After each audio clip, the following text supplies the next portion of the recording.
लाट प्रतापरावांची आहे, मग सकाळ दुपार माझं नाव का घेता असं म्हटलेलं आहे तुपकर यांनी।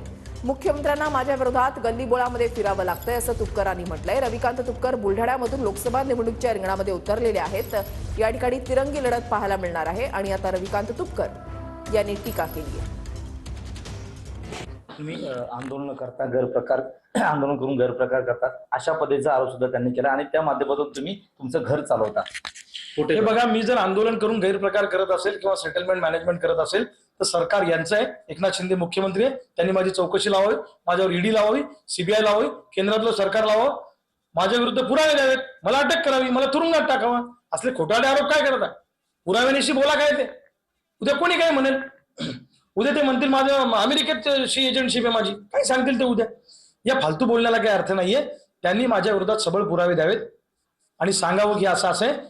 यंत्रणा त्यांच्याकडे, खातं पोलीस खातं त्यांच्याकडे, त्यांनी कारवाई करावी माझ्यावर। मी सामोरं जायला तयार आहे सगळ्या गोष्टींना। राज्यातले जबाबदार मंत्री एकनाथ शिंदेचे राईट हँड कॅबिनेट मंत्री उदयजी सामंत यांना स्पेशल हेलिकॉप्टरनी बुलढाण्यात येऊन माझ्या विरोधात पत्रकार परिषद घ्यावी लागली। याच्यात सगळं आलं दादा।